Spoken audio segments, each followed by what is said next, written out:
I'll call to order the Finance Committee meeting for Thursday, August 27th. Could we have a roll call, please? Mr. Lear, Present. Mr. Seroy, I'm sorry, present. Mr. Hess, Present. Mr. Byrne, Present. Ms. Weber, Present. Mr. Payton,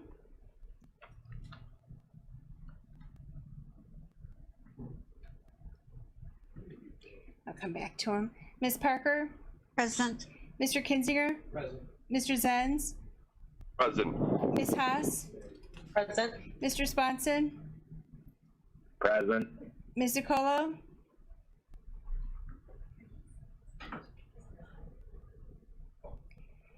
Mr. Dunnell, Mr. Miller, Present. Mr. Hunter, Present. Mr. Wheeler. Present. We have a quorum. I have no request for public comments. We have no presentations. We'll move to the approval of the July 30th minutes. Mr. Hess has a motion to approve. Is there a second? Mr. Kinzinger? Any discussion? If not, all in favor say aye. We'll do the Zoom roll call. Mr. Seroy, Aye. Mr. Byrne, Aye. Ms. Parker, Aye. Mr. Zenz, Aye. Ms. Haas, Aye. Mr. Sponson, Aye. Ms. DiColo, Aye. Mr. Miller, Aye. Aye. All in favor in the room say aye. Opposed, nay. Motion carries. Finance Department, Mr. McCarty. Good morning. Can everybody hear me all right? Morning. We'll go over the regular tax collection, income tax, use tax, PPRT. I think overall, this month is a lot of positive information. Starting with income tax, we've recovered just about all that we had missed back in April. We'll see how the rest of the year goes, but that was a good sign that that most of it came back. The personal property replacement tax, I think, was a surprise because everything I've been reading, they said anywhere from 20 to 30% decrease. So right now we're trending ahead. So hopefully that'll finish out at least our fiscal year like that. Use tax continues to come in as pretty much as normal, I would say. So hopefully that trend will continue. Inmate sales tax, the sheriff, I'm sure, will give us an update with the bed rental program. Someone said something. Is that a question? I think Sam's messing around trying to hear. He must have a broken connection or something. So that was Sam. Okay. All right. Yeah, as far as sales tax, I think it's positive news. Again, this was a reminder for this information. The last 2 months that we received were from a closed month. So June will be the next retail month that we receive in September. So I'll be very curious to see how that comes in. But overall, I think everyone can agree we're pleasantly surprised that during the closed months, that we've had the amount of transactions that took place within the county. As far as what everybody was wondering and possibly expecting. So that's just a quick update. I don't know if there's any specific questions on any of the reports before we move on to the next item. Does anybody on Zoom have any questions? I don't see anyone indicating questions. And in the room, I don't see any indication of anyone having questions. So Mr. McCarty, you can go on. Alrighty. The next item up will be a cash flow update. Just the estimated out to the end of the year at this point. We talked about having some year-end estimates for this meeting, and I apologize. The last item up, I think you'll all be pleasantly surprised with our CURE grant. There was a lot more activity going on with the CURE grant than what was originally thought or estimated. So with all that new activity, I wanted to make sure that I had everything lined up correctly, non-grant to grant. So we've been working really hard to get all that accomplished. But ultimately, the good news caused me to have to start over on projected year ends and make sure I had everything in the right category. So I'm working on it. We'll get back. But as far as cash flow trend, it's, you know, we are at least estimating that we're going to end up higher than we were a year ago, as far as November to November, from 2019 to 2020. So that's good news. You know, it's not the leaps and bounds that we've experienced and appreciated the last couple of years, but at least it is an increase at this point. We'll continue to watch this, and we'll talk more specifically for year-end trends and upcoming budget in the next couple of meetings, the next few months. So I don't have a lot to add other than that, unless there's any questions on the cash flow analysis. Right now, it's pretty straightforward.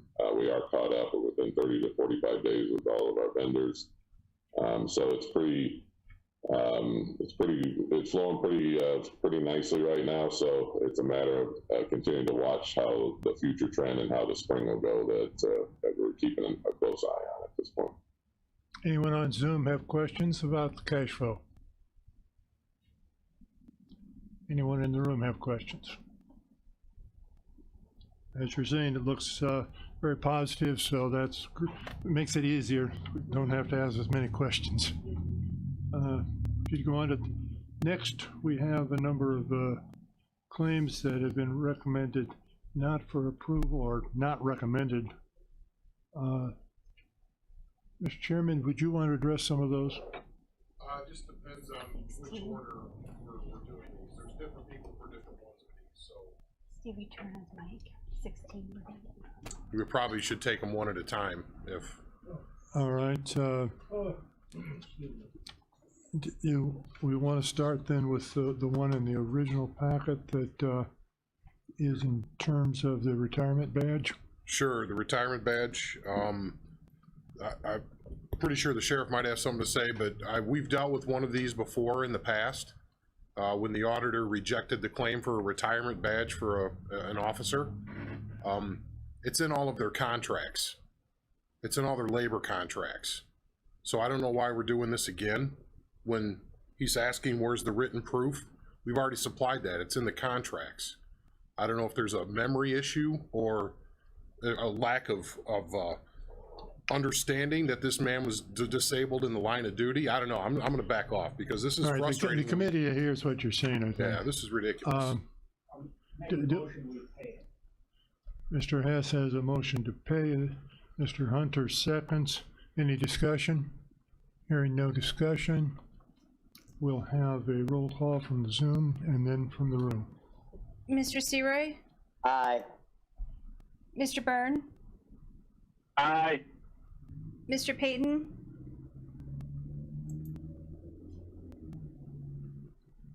Looks like he's still muted. Okay.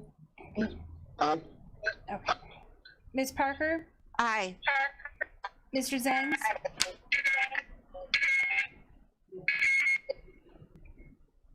Mr. Hendricks?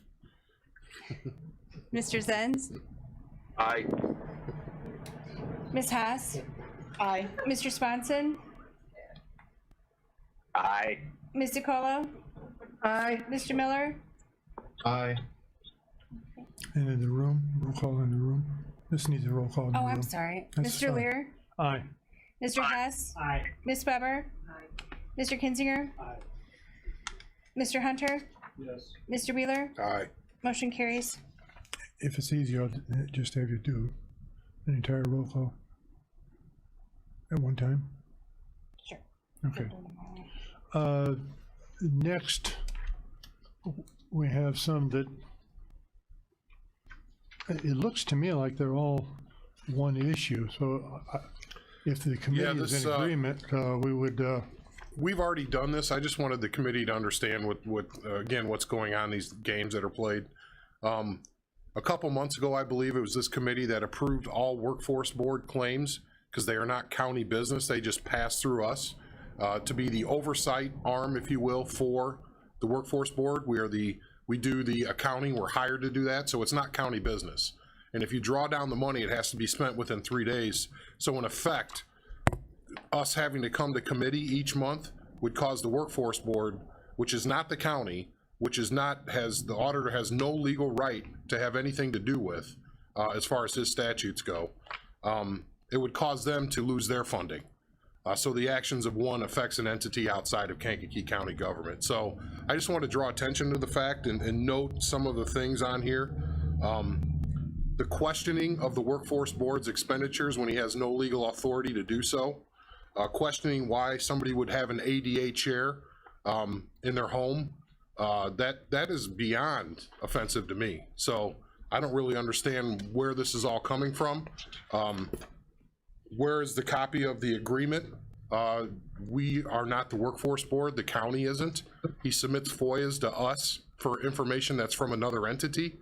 Can't quite figure out why this continues to happen. So the committee should at least know that that's what we deal with administration, all of our departments on an almost daily basis. And it's unwarranted. And it actually costs us money to have these conversations. So it's really not appropriate. I'm just letting the committee know that we're paying these bills per your instructions because it's not the county's money. It's 3 counties' money that are together. So. is there a motion? Mr. Hunter, motion? I'll save my comments after the motion's made. All right, is there a motion? Motion to approve? From Ms. Weber. Swanson seconds? All right, Mr. Hunter. Yes, Mr. Chairman. Andy, are you saying that we have no oversight regarding this? Our finance department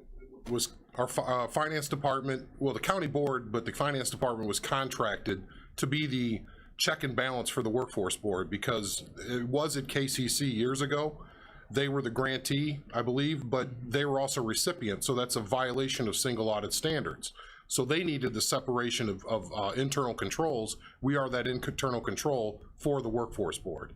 So these employees that work on it, they're actually paid by the workforce board. They're county employees, and their time is reimbursed, and their cost is reimbursed back to the county. Okay, So it's not county money. thank you. Any other questions? If there are no other questions, a roll call, the entire committee. Mr. Lear? Hold it, there's a question, maybe? No, okay. Let's proceed with the roll call then, please. Mr. Lear? Aye. Mr. Seroy? Aye. Mr. Hess? Aye. Mr. Byrne? Aye. Ms. Weber? Aye. Mr. Payton? I read his lips. I read his lips. Ms. Parker? Aye. Mr. Kinzinger? Mr. Zenz? Aye. Ms. Haas? Aye. Mr. Swanson? Aye. Ms. Nicolo? Aye. Mr. Miller? Aye. Mr. Hunter? Aye. Mr. Wheeler? Aye. Motion carries. Mr. Chairman, if I could just tell the committee, Yes. these won't come back here again. We've already approved these to be paid all the way through the end of this budget year. Okay, I just recommend that it happens again next year, that approval. So if anything egregious happens again, I'll make you aware, but we don't need to vote on it anymore. Okay, excellent. thank you. Okay, we have the monthly claims report in front of us. Is there a motion on the monthly claims report? I need a motion to approve. Zenz. Parker? Mr. Zen and Ms. Park. Any discussion? Hearing no discussion, seeing nothing on Zoom. We'll need a roll call, please. Mr. Lear, Aye. Mr. Searoy, Aye. Mr. Hess, Mr. Byrne, Aye. Ms. Weber, Mr. Payton, Ms. Parker, Aye. Mr. Kinzinger, Mr. Zenz, Aye. Ms. Haas,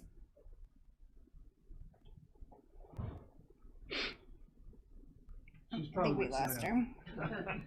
Mr. Swanson, Aye. Ms. DiColo, Aye. Mr. Miller, Aye. Mr. Hunter, Aye. Mr. Wheeler, Aye. motion carries.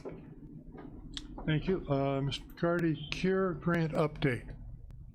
Yes, just an update not only for the dollar amounts we're working with, but that through the various webinars that Chris Kerner has been attending online, the federal agency that has oversight on the Cure Grant opened up administrative leave, COVID administrative leave. So originally that was not part of the equation, and so the dollar amounts were much lower. So what we've done, a lot of work, Chris and Devlin have spent a lot of work in my office communicating with all the departments. There's a number of other projects that are being discussed with DCO right now, but took the labor that Anita and Joanne tagged for everybody, and that the department head specifically identified for their employees that fell underneath this administrative leave for COVID. And then we also put benefits to it. And so this is right now the draft number that we are working with to submit to DCO for reimbursement. So it's a nice chunk. The benefit side has not been confirmed or denied, so we're taking the approach as other federal grants that we're going to ask for it, and this includes the benefit side. So we'll continue to update you, but I wanted to let you know, this is a nice dollar amount. The general fund nearly $300,000 at this point of reimbursement, and as you can see, the total for all the funds. We're approaching $600,000 of our 1.1 million that was allocated to us. So we have through the end of December for activity to submit. So we've had a lot of communication from the departments, from various departments, and we're continuing to work on it.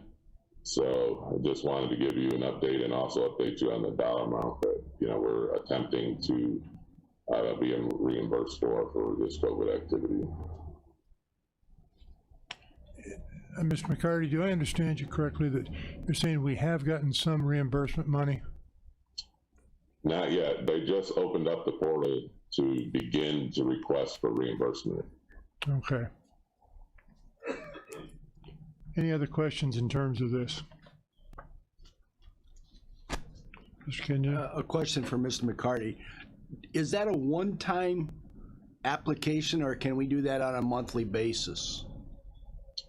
Well, some of this is one time and some of this is ongoing. There are maintenance, there's the front door folks here. In other areas, there's some with corrections. There's some other activity that is ongoing.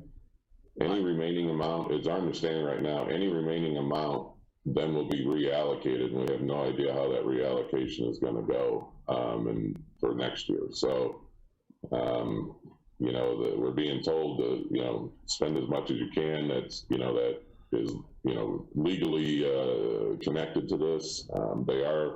We are having to go through a lot of steps to provide backup documentation. And we get into payroll side of things, a lot of explanation on a lot of reports, Excel documents, that side and benefits. There's a lot more to send to back it up, as compared to Mass that has an invoice that's very self-explanatory. So, the payroll side of this is the largest dollar amount, but it's also the most work and requires the most backup. My question really was, can we submit for reimbursement on, say, a monthly basis as opposed to a one-time basis? Yes, So are we going to submit on a monthly basis what we have now? we're basically submitting what we have to date, and then as it continues, then we'll continue, you know, with the ongoing, things that are ongoing, we will continue that submission accordingly. Very good. That's what I wanted to hear. Thank you.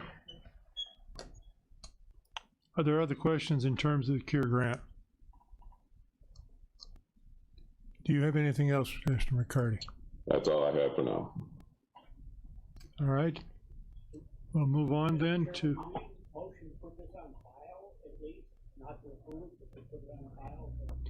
I would say that motion is in order if you wish.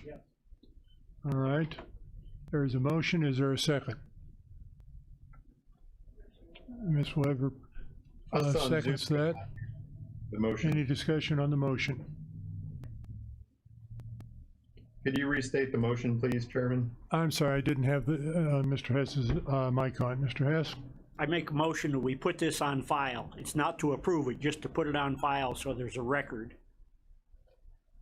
And Ms. Weber, you seconded that motion. All right. We have a motion, and I see no, let's have a roll call from Zoom. Mr. Seroy? Aye.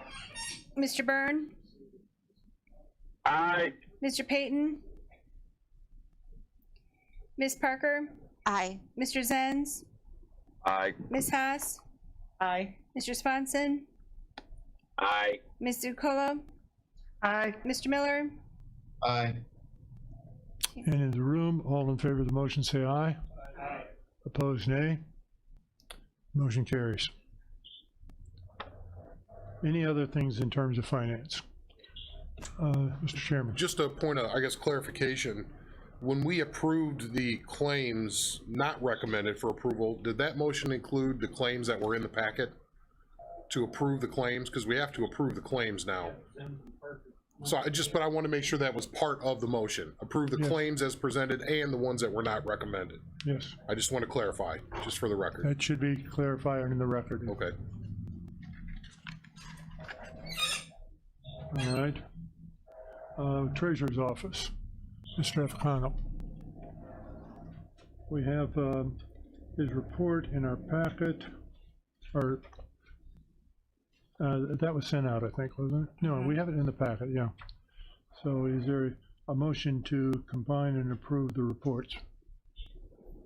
Mr. Hunter, a second.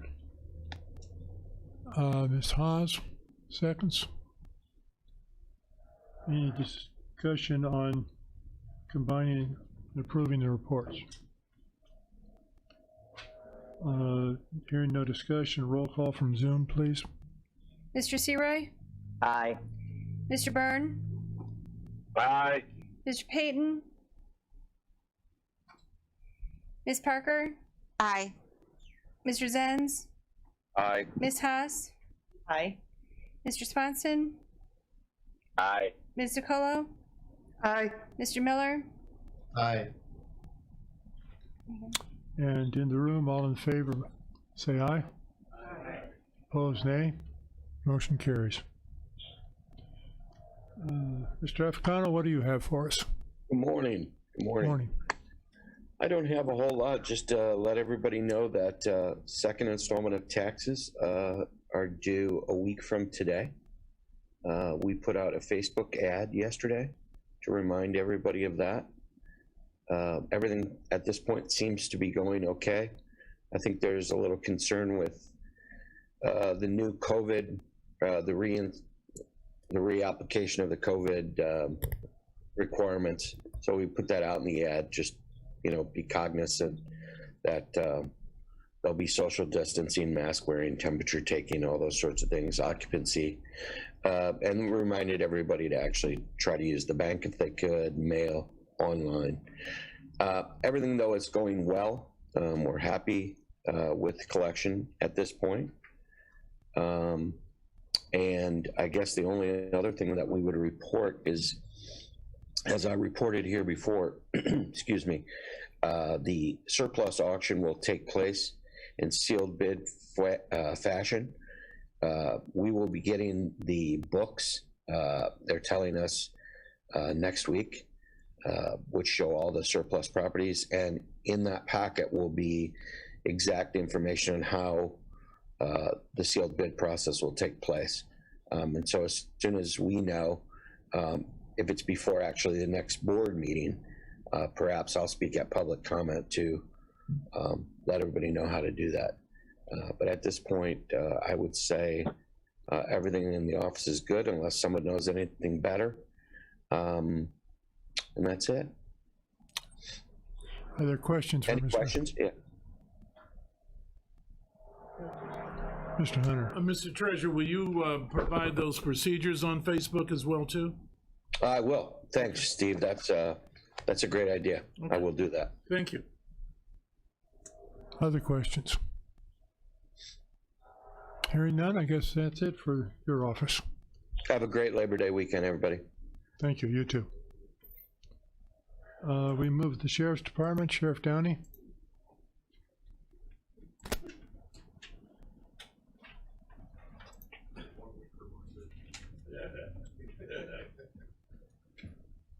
Good morning.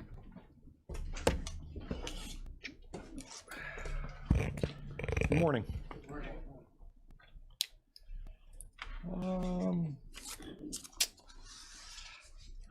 You should all have a copy of the report that Kelly would have sent out probably back at the beginning of the month for July. As we reported, I think, to the Criminal Justice Committee, we did end up bringing 32 of our Department of Corrections inmates to the Department of Corrections. We do now have 6 more to go, and as I told the Criminal Justice Committee, we being the Sheriff's Association, did win initially the lawsuit against Governor Pritzker, and then they brought it back to the appellate court, and the governor was granted a stay to go back to what his executive order of, I think, July 27th said, which is, you might as well say they're not going to take anybody. But the issue is now these individuals have to be quarantined for 14 days, tested within 72 hours of transport, yada, yada, yada. It's virtually impossible for us when the Illinois Department of Corrections notifies us that they will take our sentenced inmates. We can't get a test result back that fast. So it's somewhat impossible for us. So we've just kind of resigned ourselves to the fact we'll let the court process play out, and that's what it's there for. And we'll go from there. And we'll continue to send bills to the state of Illinois and see what happens. So just FYI on the, so that obviously will continue. Oh, There was no send back. It was just they're not taking more. no, they're not taking more. No, we delivered the 32. Okay. So yeah, they're not taking more. But I'm sure between the time we delivered 32, I'm sure 32 were released back to our community. So, Mr. Hunter? Yeah. You describe what transpired when you took them up to Stateville. Mhm. How much did it cost you as far as personal services, overtime? It cost us 42 hours of overtime for us to sit there from 8:40 in the morning till the time they returned, which was about 9 o'clock that night. And more than just personal services, what other costs did you incur? Yeah, so we ended up bringing food because there was no food provided as we sat there out in the driveway with inmates in a bus, or in our case, 3 buses, 3 transport vehicles, 1 bus and 2 vans. You know, it obviously, hindsight being 2020, it could have been handled better on the Illinois Department of Corrections end, and it could have been handled better on our end. We assumed, which we all know what assume means, we assumed that bringing people to the Department of Corrections was the same as it was pre-COVID, and it was not, but we weren't notified of that. We didn't know we were going to be sitting out in the driveway for 10 hours. So, you know, hindsight's always 20/20. I know that the next time we bring people, if that ever happens, we will certainly be better prepared. For example, you said there's 6 more. We have 6 more, yes. What will you do differently? Well, we'll bring medication, we'll bring lunch, we will make sure that we bring enough staff, which will again cost us money, to make sure that we are able to get these individuals off the bus and at least let them walk around and get out of the bus. The problem, you know, with them sitting on the bus for so long and going nowhere, it was, I mean, they literally started rocking the buses because they were mad, and as well they should have been. What about bathroom facilities? We'll bring, we'll have a couple different options for bathroom facilities as well, instead of borrowing a gallon jug from another county so they could take a leak. So. Mr. Hess, I think you. That same questions that Mr. Hunter had. Yeah, I mean, you know, here's the issue for us, you know, and it's easy to criticize how people are treated while they're in custody and everybody thinks it's so bad. And in some people's view, maybe it is. But we pride ourselves in treating individuals as human and treating them as people. And nobody in this room would have wanted to been treated like that. And that's, you know, the old adage, you treat people how you want to be treated yourself. And obviously that didn't happen. So that was frustrating on our end when we pride ourselves in doing the right thing. Mr. Chairman. Thank you. You probably already thought of this, but it just occurs to me that maybe, just possibly, that the cost of housing the folks that should have been sent to Stateville, if you will, could go to the Cures Grant. And the expense on this can go to the Cures Grant as well. I'm sure you're ahead of that, but I thought I'd mention in this room. Well, and that's a great point, and yeah, we have considered that, but the bottom line is the Illinois Department of Corrections should reimburse us, and then the state should take advantage of that Cures Grant or whatever. So either way, it's, you know, we just want to get paid what the state owes us for failing to uphold their end of the statute. Yep. Transports are starting to increase a little bit. You know, during this whole time of COVID, our jail has not stopped taking new arrests. And as you might, this won't shock you, but you know, now the big excuse when somebody's getting arrested is, I have COVID or I live with somebody with COVID. So, you know, obviously we take all the precautions at the jail, and I can't credit the jail staff enough for what they're doing every day, and the police officers on the street that are arresting people, going to places that nobody knows what kind of contact people have had when they're making arrests. And it's just a credit to our local law enforcement all across the county who are working, you know, and we have such a great working relationship with all the departments, and the jail staff, once they get here, fortunately we are able to quarantine them for 14 days, so we're not bringing a new arrest in and mixing that individual with people who have been in our jail for 6 months to a year.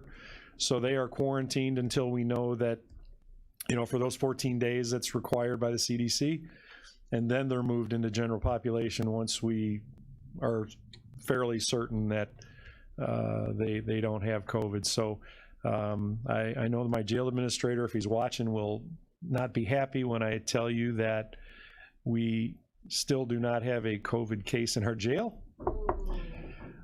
But I say it with that, and he cringes every time I say it, but it's true, and I think it needs to be out there as a credit to him and the jail staff that deal with this every day. Mr. Hunter? Just how often do you test the inmates? We only test if there are symptoms. Yes. Thank you. Mm-hmm. As I said, our marshals transports are starting to increase, and the marshals are starting to do some work again. And again, we are treating them the same way we would our own arrests. So, you know, it's no different than a new arrest for us. We are quarantining those individuals as well. Those numbers are going up slightly, nothing huge, but we are starting to, as we all want to do, get back to some sort of normalcy. Questions on that? Any questions? Sheriff, Yes. just real quick question. I just thought about this as we were going through this. First off, you guys are doing an amazing job under these conditions, and I can't thank them enough. Thank you. I'll tell them. With that situation that you had at Stateville, has there been consideration in terms of like some kind of contingency procedure policy so that, you know, if this were, you know, occur in the future, say past COVID, that would be able to be, you know, brought forth? Yeah, obviously, you know, as I mentioned earlier, hindsight is always 20/20. So we certainly will make some alternative plans to address the issues that we felt were unacceptable. You know, sometimes when you're dealing with the state of Illinois, it's, you know, you have to take matters into your own hands and handle them the way we would handle them here, which is what we will do. I mean, we will make sure we have food, make sure we have medication, and in all likelihood, we will probably send a medical person with our bus or buses. But again, we are, you know, everybody was anxious to, and this is not only us, but across the state, people were anxious to move inmates who were sentenced to the Department of Corrections. So everything happened in a short period of time. You know, I mean, this is probably a bad analogy, but it's like the new restaurant that opens in town that everybody goes to the first week and you can't get a seat. And then the next week there's nobody there. So, you know, we may hold off on bringing people until that kind of dies down a little bit. So. Okay, I appreciate it. I was just trying to think of ways to protect your guys and gals in the future. No, thank you. Unrelated to this, are you aware of the state of COVID in Stateville by any chance? I'm not. Okay. No, that has not been, I can only say that we were told when we brought these individuals back in early August that if there was anybody who tested positive, that they would stop taking individuals that day. And so they took everybody that was in line. Okay. And again, in spite of the stay that the court has given to the Department of Corrections, they're still taking inmates, but obviously there are things that, you know, are difficult to meet. So as long as they're still taking them, I have to assume that there's no COVID there.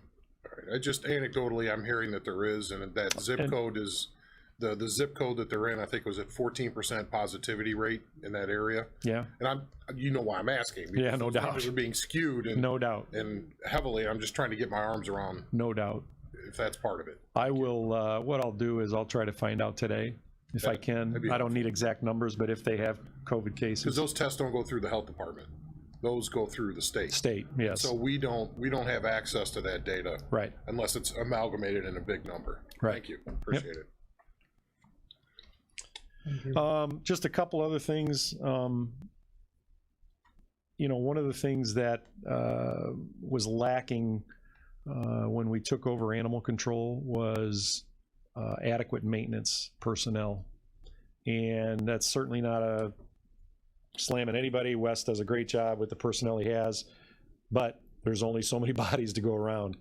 Our building, as old as it is, requires a lot of upkeep and some things, and I mean, the only thing I'm going to ask is that you consider possibly a body for Wes to maybe split time between animal control and the rest of the county, so that we have, I mean, Wes has done great in getting a body to us it's just not as timely as we would like, which, you know, sometimes we, you know, want things faster than they can be done, but something to consider maybe for 2021.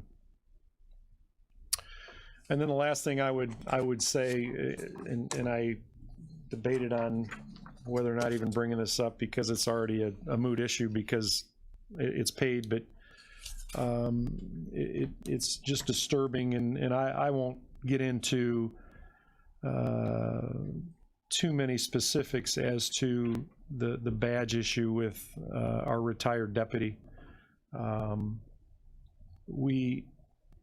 Matt Johnson was hired back in 1999, and I believe in 2001, it was January of 2001, he responded to a call out on Armour Road. It was Armour Road and Galaxy Way, if you're familiar with that area, just past Cardinal Drive out on Armour Road. There was a blizzard that night, and there was a car in a ditch. And Matt responded. He was out of his squad car with his lights on, his emergency lights on, and as he is out, there was a car coming from the east, heading west, coming in a blizzard, and didn't see him.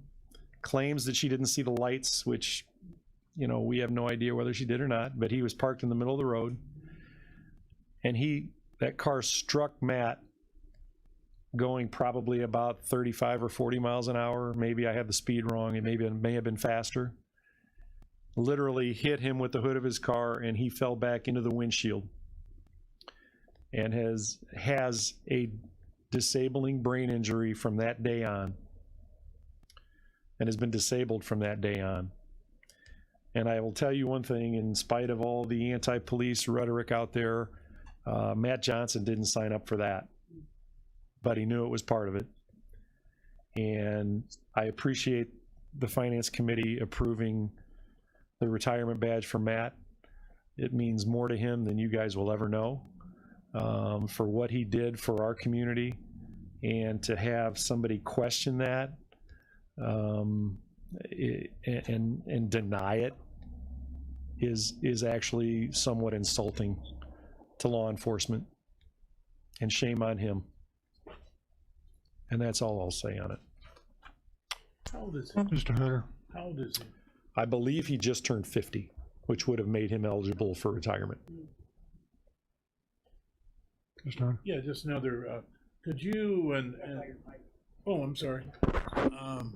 Could you and the chairman give a brief overview of what transpired I don't know, at the Hispanic Partnership meeting? Because I'm not sure everybody heard that, got feedback on that.